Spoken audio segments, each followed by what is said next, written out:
नमस्कार, देशोन्नतीमध्ये मी साक्षी आपलं स्वागत करते। बघूया प्रदेशच्या आजच्या टॉप 10 बातम्या। पुण्यश्लोक अहिल्यादेवी त्रिशताब्दी राज्य सरकारने आज अहिल्यादेवी यांच्या जन्मगावी चौंडी येथे कॅबिनेट बैठक घेत अनेक निर्णय जाहीर केले। अहिल्यादेवी यांचे जन्मगाव चौंडीचा तीर्थस्थळ म्हणून विकास करण्यात येणार असून अहिल्यादेवी त्रिशताब्दी निमित्त एका लोगोचे प्रकाशन केले आहे। तसेच अहिल्यादेवी त्रिशताब्दी निमित्त एका डाक तिकिटाचेही प्रकाशन केले आहे। तसेच अहिल्यादेवी यांचे एक प्रेरणा गीत देखील जारी करण्यात आल्याचे मुख्यमंत्री देवेंद्र फडणवीस यांनी सांगितले आहे। स्थानिक स्वराज्य संस्थांच्या निवडणुकीसंदर्भात सर्वोच्च न्यायालयाने राज्य सरकारला महत्त्वाचे निर्देश दिले आहेत। 4 महिन्याच्या आत निवडणुका घ्या असं सुप्रीम कोर्टाने सांगितलं आहे। स्थानिक स्वराज्य संस्था निवडणूक ठराविक वेळेत घ्या, उर्वरित वादाचे मुद्दे टाळण्याचे कोर्टाने निर्देश दिले आहेत। आधीच्या परिस्थितीनुसार 1994 ते 2022 च्या परिस्थितीनुसार लोकल बॉडीचे इलेक्शन घेतले जातील। राज्य सरकारला आणि निवडणूक आयोगाला सप्टेंबरच्या आत निवडणूक घ्यायची आहे असं वकील सिद्धार्थ शिंदे यांनी सांगितलं आहे। कधी महायुती सोबत असणारे राष्ट्रीय समाज पक्षाचे नेते महादेव जानकर नवीन मार्ग निवडत आहे। महायुतीमध्ये त्यांच्या राष्ट्रीय समाज पक्षाला स्थान मिळत नसल्याने महादेव जानकर नाराज झाले आहे। त्यामुळे आता काँग्रेस सोबत जाण्यासाठी त्यांनी पावले उचलली आहे। त्यांनी नुकतीच काँग्रेस नेते राहुल गांधी यांची भेट घेतली। माझाही पक्ष आहे, पक्षाला पक्षाप्रमाणे वागणूक मिळायला पाहिजे अशी मनातील खदखदही त्यांनी व्यक्त केली। नागपूर रेल्वे स्थानकात गर्दीचा गैरफायदा घेत प्रवाशांचे मौल्यवान सामान चोरणाऱ्या महिला चोरट्यांच्या टोळीचा नागपूर लोहमार्ग पोलिसांनी पर्दाफाश केलाय। या प्रकरणात गुजरातच्या भावनगर येथील 4 महिलांना अटक करण्यात आली असून त्यांच्या ताब्यातून जवळपास 1 लाख रुपयांचे चोरीचे सामान हस्तगत करण्यात आले आहे। काजू बोंडांवर प्रक्रिया करून इथेनॉल, जैवरंग व जैव रसायने निर्माण करण्यात येणार आहे। त्यासाठी माणगाव येथील हेडगेवार संस्थेच्या वतीने पायलट प्रोजेक्ट सुरू झालाय। त्यामुळे नजीकच्या काळात काजू बोंडे शेतकऱ्यांना आर्थिक बळ मिळवून देतील अशा आशा पल्लवित झाल्या आहेत।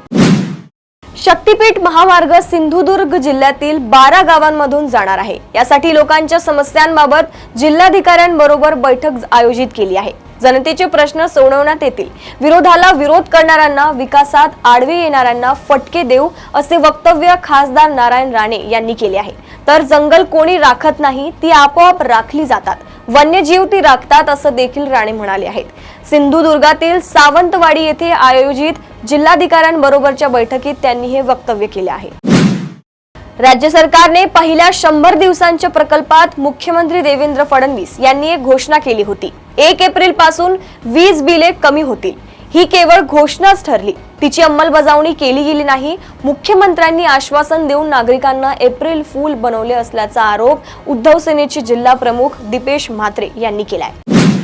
मुंबई अहमदाबाद बुलेट ट्रेन प्रकल्पातील वांद्रे कुर्ला संकुलातील बुलेट टर्मिनसचे खोदकाम 76% पूर्ण झाले आहे। केंद्रीय रेल्वे मंत्री अश्विनी वैष्णव यांनी मुंबईतील बुलेट ट्रेन प्रकल्पाच्या कामांचा आढावा शनिवारी घेतलाय। हा बुलेट ट्रेन प्रकल्प national high speed rail corporation limited कडून उभारण्यात येत आहे। गांधीनगर विमानतळ आणि आर्टिलरी सेंटरच्या सुरक्षेच्या पार्श्वभूमीवर नाशिकमधील सुमारे निम्म्या भागातील बांधकामांवर मर्यादा येणार आहे। यापूर्वी नाशिक रोड आणि देवळाली परिसरात 5 किलोमीटर पर्यंत उंच इमारती बांधण्यावर निर्बंध होते। आता हिंदुस्तान एरोनॉटिक्स लिमिटेडने ओझर विमानतळाच्या 20 किलोमीटर परिघातील बांधकामांसाठी नव्या अटी घालून दिल्या आहेत। या क्षेत्रातील उंच बांधकामे हवाई वाहतुकीस अडथळा ठरू शकतात। हे लक्षात घेता HAL कडून ना हरकत प्रमाणपत्र घेणे आता सक्तीचे करण्यात आले आहे।